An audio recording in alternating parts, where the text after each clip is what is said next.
अस्सलाम वालेकुम दोस्तों, मैं तुहाडा मेज़बान मियाँ मुहम्मद अफजल बट्टू।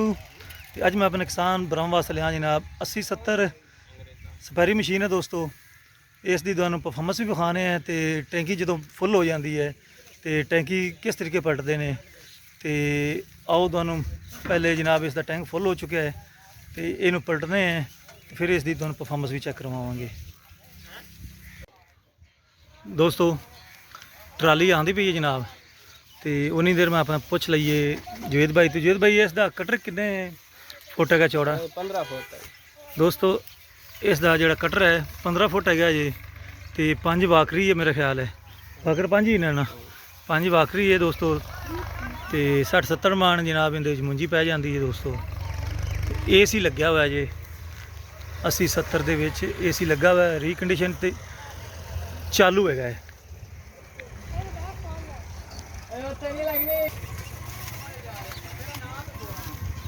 दोस्तों आ जी ट्राला आ गया तो ये टैंक खाली करते हैं।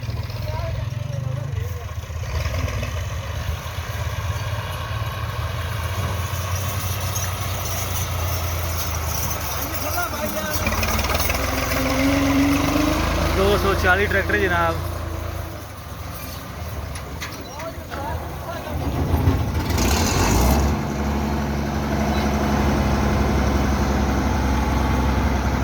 बूम निकलता पाया दोस्तों।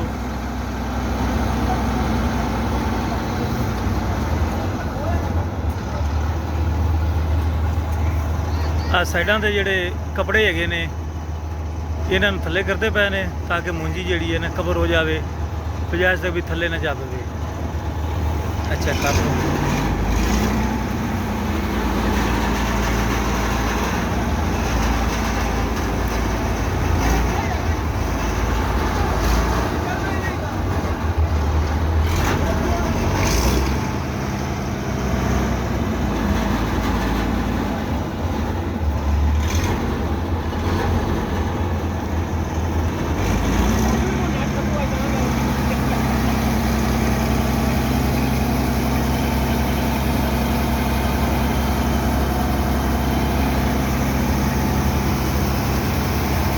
मतलब मुंजी चेक करा सैंपल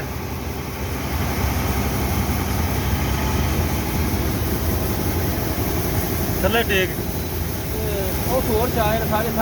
बस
दोस्तों स्पैरी मशीन वैसे तो कम सोहना करती, लेकिन जी गुंडी आती है ना, ये ज़्यादा स्पैरी मशीन ही लिया ने गुंडी। हम पता नहीं यदा की मकसद है भी गुंडी रुकती क्यों नहीं हैगी। चेक कर सकते हो।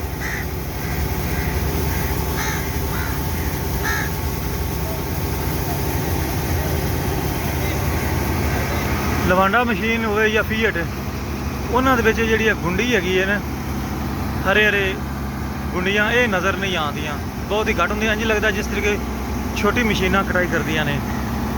तो बाकी वैसे काम बहुत अच्छा करती है, बहुत ही ज़्यादा सोहना करती, डिगे हुए चुकती है, तो काम वालों फर्क नहीं आता। ਬਾਅਦ ਡਰਾਈਵਰ ਕਹਿੰਦੇ ਨੇ ਅਗਰ ਇਹ ਗੁੰਡੀਆਂ ਨਾ ਆਵਣ ਤਾਂ ਫਿਰ ਦਾਣੇ ਸੁੱਟੇਗੀ, ਤੇ ਦਾਣਿਆਂ ਨੂੰ ਕਵਰ ਕਰਨ ਵਾਸਤੇ ਵੀ ਥੱਲੇ ਨਾ ਸੁੱਟੇ, ਤੇ ਉਹ ਇਸ ਤਰ੍ਹਾਂ ਦੇ ਫਿਰ ਮਾੜੀ ਮੋਟੀ ਕਹਿੰਦੇ ਨੇ ਗੁੰਡੀ ਆਉਂਦੀ ਹੈ। ਲੇਕਿਨ ਜਿਹੜੇ ਮੰਡੀ ਵਾਲੇ ਦੋਸਤ ਹੈਗੇ ਨੇ ਜਾਂ ਆੜ੍ਹਤੀ ਜ਼ਰਾਤ, ਉਹ ਬੜਾ ਇਹਦਾ ਇਤਰਾਜ਼ ਕਰਦੇ ਨੇ ਤੇ 10-20 ਰੁਪਏ ਮਣ ਮਗਰੋਂ ਰੇਟ ਘੱਟ ਦਿੰਦੇ ਨੇ। ਤੇ ਦੋਸਤੋ ਟੈਂਕੀ ਹੋ ਗਈ ਹੈ ਜਨਾਬ ਖਾਲੀ,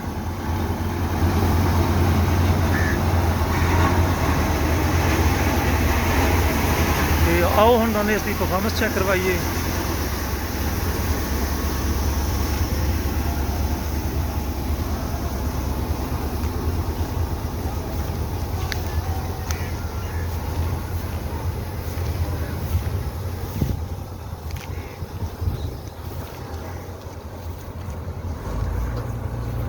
ਬੂਮ ਜਨਾਬ ਨਾਲ ਲੱਗ ਗਿਆ।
ਦੋਸਤਾਂ ਚੈੱਕ ਕਰ ਲਓ ਜੀ, ਡਿੱਗੀ ਮਾਸ਼ਾਅੱਲਾ ਬਹੁਤ ਹੀ ਵਧੀਆ ਅੰਦਾਜ਼ ਨਾਲ ਵੱਢਦੀ ਪਈ ਹੈ।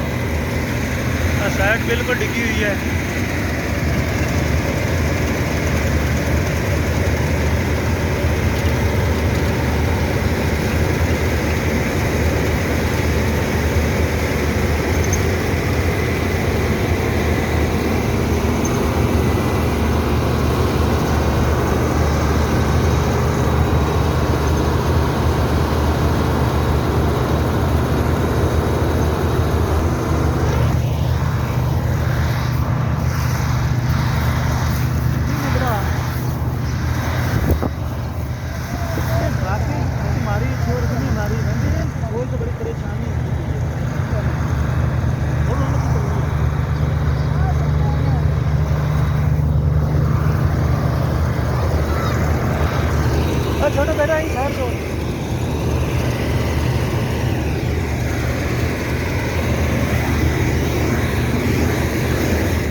परफॉर्मेंस तुसीं चेक कर ली है। तो हुण मैं तुहाडे तो इजाज़त चाहना।